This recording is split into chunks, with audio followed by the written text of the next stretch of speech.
At the bank. He got the win. I know it. All right, I know we were going to Boy, is touch he on winning. Man. the Dylan Undefeated Gabriel at the part of bank. this. The people at the bank act so friendly. Oh, he gets extra lollipops. Let's hear this cut in full because I know we were going to get into the Dylan Gabriel part of it, but now Javonte and Nuno and Cam, and Pat's out sick today, just came back with this that now it's going to drive me nuts. So let's dive into this for a second. New England beat Cleveland 32-13. Now, to be clear, Myles Garrett annihilated the 4th overall pick in the draft, Will Campbell. Yeah, he had it was bad. 5 sacks. He was a one-man wrecking crew, but his team lost 32-13. New England was awful in the first half. Cleveland was fine, including Dylan Gabriel in the first half. They were fine. Yeah, what was it, 9-7 at the half? What was it? You may have been right. Yeah, I don't remember 9-7. the- It was a close game. They were fine in the first half. Not good nor bad. They were fine. Like, totally serviceable. Dylan Gabriel's performance and the Browns' performance in the first half. New England annihilated them in the second half. But here is what Myles Garrett had to say about throwing the whole performance away for a win. I want to win. I don't care how much time is on the clock. They got their starters in. There's a chance we can win. I want to be a part of that. I don't care how dire the situation looks. I'm going to try to make something happen. So I hate coming out of those situations. I hate, that kind of inevitability and not being able to do anything about it. Because I want to win. I'll do anything. How hard is it? How tough is it for you guys to have such a good defense for you to be out there getting 5 sacks and putting the team on your back and just to not have any offense to go with it? It doesn't get any easier. Each week you ask me. So. How do you feel about your performance? Does the loss diminish how you feel about your performance today at all, I guess? I would throw the whole performance away for a win. It is truly remarkable that the gift that was given by Myles Garrett to the Cleveland Browns was rejected. He asked them for a trade. They are going nowhere fast. He was going to get $40 million regardless of where he went. Yep. The fact that all parties involved didn't take advantage of this amicable potential breakup is just unbelievable. Who rejects Christmas gifts or Hanukkah gifts? The Browns and Myles Garrett somehow, we're good. We don't want them. What are you doing?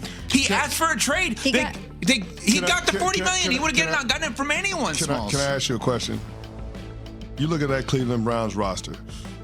Outside of Myles Garrett, are there any forever players on that team? Why would you want to be a forever player? No, I'm just. Graham, the defensive lineman? I'm just we don't know what he is or anything. He's a solid player The right answer now. is no. We don't know if he's a forever player. The answer is no. Like there's only one guy that you can point to that you say, yeah, that guy is going to be in the Ring of Honor when his career is over. That number is going to be retired. Yeah. There's only one guy on the team. You got to remember that you want to win games. The goal is to be able to get to the point where you can compete for championships consistently. But the NFL is also an entertainment product. They don't have a face of the franchise quarterback. Their face of the franchise is Myles Garrett. So if you move on from him, if you're Jimmy Haslam, what are you selling? What are you selling now?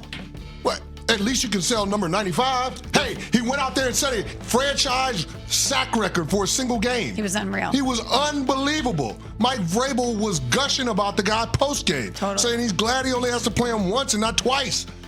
Myles Garrett is unbelievable. You got something that everybody in the NFL wants, which is maybe the best defensive player in the league. And he's been that for the better part of the last decade. That's why they don't want to move on from him. So I would agree with you that it was in the best interest of the football team in moving the program forward to trade Myles Garrett this offseason. But where I will push back is I don't think it was in the best interest of the overall entertainment product. I don't know how Browns fans could watch that and be entertained, but Smalls, I think about your team, the Green Bay Packers. Right. Micah took the $40+ million that he has earned, going to a team that he knew already had a quarterback. When you take the $40+ million, by the way, more than a quarterback, it's a playoff team he went to. Yes. A young ascending playoff team with a good coach. Myles Garrett should not turn down $40+ million. But when you take $40+ million for a team that doesn't have a quarterback, you're going nowhere fast. That's the reality. Yeah. I appreciate Myles Garrett's competitive nature. Like, I appreciate that he is frustrated by the deficiencies on this football team. Yeah. It cannot be easy to go out there and have an individual performance like that and know that your team can't do anything to help you get a win. They cannot help you get a win because you don't have a quarterback. However, this is the Mike Trout of football. You chose to be there. You knew that you didn't have a quarterback. You knew that this was an historically dysfunctional franchise. Yep. I get so mad about Mike Trout because he's so great and he elected to stay with the Angels. You're with Shohei Ohtani for 6 seasons, 0 playoff wins, but you chose to be there, and he doesn't complain about how inept that franchise is. He's happy being stable there for his life, his family, etc. And while I love that Myles Garrett is competitive, you signed up for this, buddy.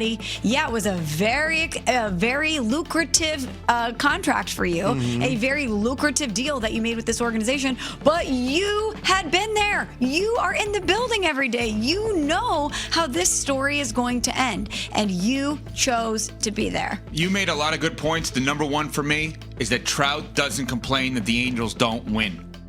He knows what time it is. Yeah, Myles is unbelievable. I got more respect for Myles Garrett, though.